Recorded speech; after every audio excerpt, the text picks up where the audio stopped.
Bapak, Ibu, Saudara-saudari, mari bersama kita membaca dan merenungkan firman Tuhan saat ini. Kita awali dengan berdoa. Di kesempatan ini, ya Allah, dalam kami terus menikmati rangkulan damai dan sejahtera-Mu.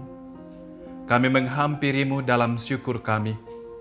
Tentunya kami terus menyatakan rasa terima kasih kami yang tidak terhingga. Oleh karena sungguh Tuhan terus menopang, menyertai, melindungi kami dalam menjalani kehidupan ini. Terbukti lagi sepanjang hari ini, kami boleh melewatinya. Meskipun dalam perjalanan kehidupan kami tahu bahwa rintangan itu akan selalu ada. Tetapi satu hal yang pasti, Tuhan tetap bersama dengan kami melewati semuanya. Kami hendak membaca merenungkan firman-Mu lagi saat ini, Tuhan. Tuhan, tolong kami semua. Engkau yang berkarya, sehingga kami boleh membaca merenungkan firman Tuhan. Dan kami memahami dan dimampukan menghidupi. Demi Yesus Kristus, Sang Firman yang hidup Tuhan kami. Amin. Bapak, Ibu, Saudara-saudari, bacaan kita pada saat ini diambil dari kitab Nehemia pasal 1. Ayat yang pertama hingga ayat yang ke-11, dan kita akan fokus pada satu ayat, yaitu ayat yang keempat.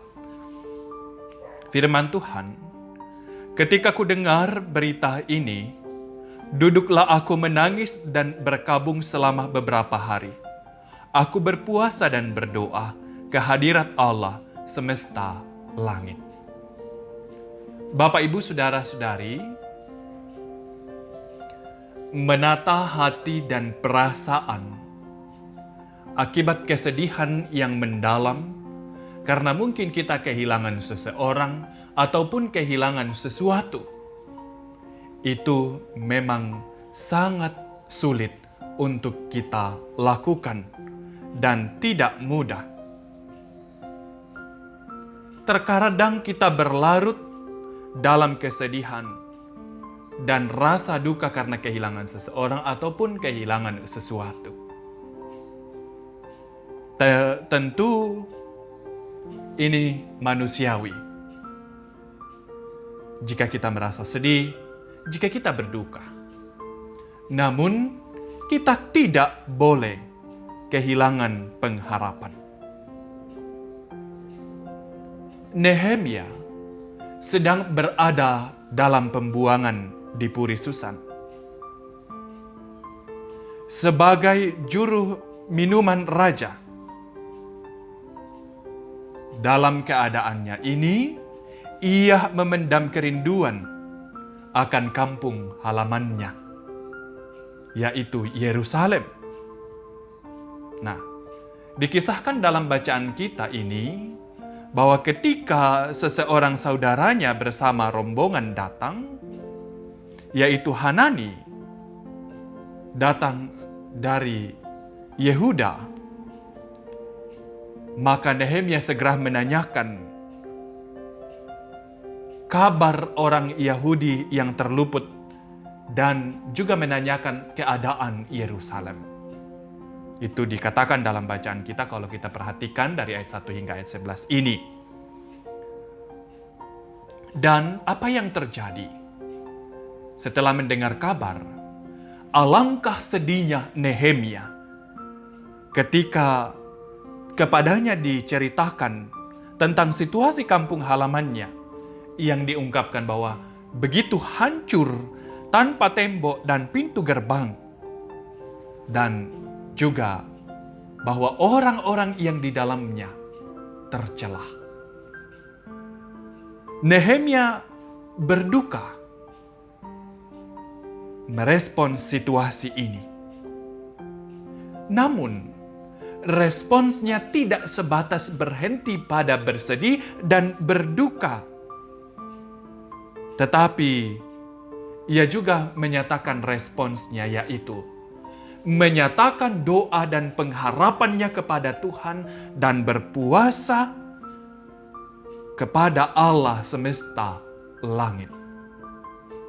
Allah yang telah memilih umat-Nya adalah Allah yang besar, Allah yang dahsyat dan setia, Sehingga Nehemia menyatakan pengharapannya kepada Allah yang dahsyat, Allah yang besar dan setia itu. Kepadanya Nehemia berharap. Ia tidak hanya berduka, Bapak, Ibu, Saudara-saudari, tetapi juga mau dipakai Tuhan untuk membangun kembali Yerusalem. Bapak, Ibu, Saudara-saudari, setiap kita, sesuatu yang buruk pasti saja menghampiri kita dalam perjalanan kehidupan yang kita tapaki ini. Bahkan mungkin begitu buruk. Tetapi kita diingatkan oleh perenungan kita saat ini bahwa mungkin kita bisa saja mengalami kesedihan dan kedukaan karena kehilangan seseorang yang kita cintai, karena kehilangan pekerjaan, ataupun mengalami sakit penyakit, dan mungkin barang yang kita sangat sukai harus rusak dan harus pergi dari kehidupan kita. Marilah kita tidak berhenti hanya pada kesedihan, tetapi kita memandang Tuhan yang maha besar dan sumber pengharapan itu yang maha dahsyat.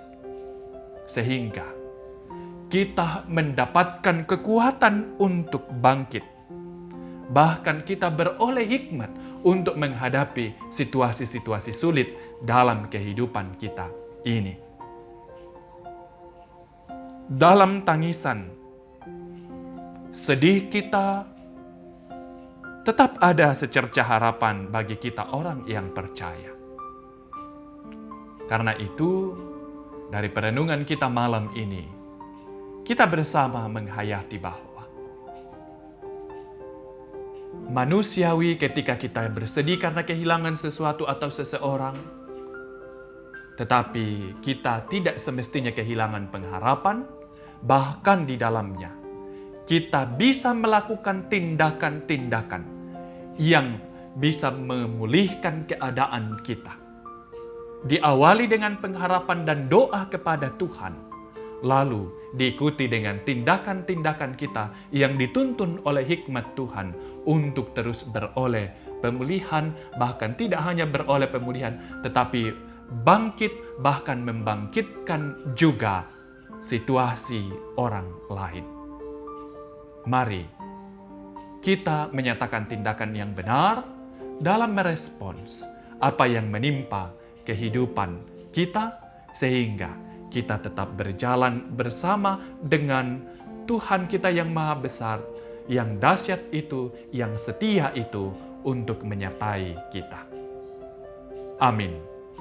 Mari kita berdoa. Ya Allah kami yang maha besar dan setia, kami bersyukur malam ini karena kembali menikmati sapaan sabda-Mu yang tentunya menguatkan dan meneguhkan kami untuk seperti apa kami terus menjalani hidup ini secara khusus dalam merespons apa yang menimpa kehidupan kami di tengah-tengah perjalanan hidup ini. Tuhan tolong kami sehingga kami terus hanya menaruh pengharapan kami seutuhnya kepada Tuhan. Demikian Tuhan, pengharapan kami untuk perjalanan hidup yang kami akan tapaki yang masih Tuhan anugerahkan ini. Tuhanlah yang akan terus setia, dan dalam kedahsyatan Tuhan kami terus mengalami tuntunan penyertaan Tuhan dan hikmat Tuhan membuat kami mampu untuk terus merespons dengan benar segala apa yang kami alami dalam hidup ini. Tuhan, Engkau sertai dan lindungi juga kami sepanjang malam ini dalam peristirahatan kami. Segala jerih lelah kami sepanjang hari ini, Tuhanlah memberkatinya, sehingga menjadi sumber sukacita dalam kehidupan setiap kami. Dan juga Tuhan, oleh kuasa kasih-Mu, kami beroleh berkat untuk kekuatan kesehatan kami dalam menjalani hari-hari hidup ini. Ini kami Tuhan, memohon ampunan-Mu dan juga terus berserah seutuhnya ke dalam tangan kuasa kasih-Mu. Demi Yesus Kristus, Gembala hidup kami yang setia. Amin.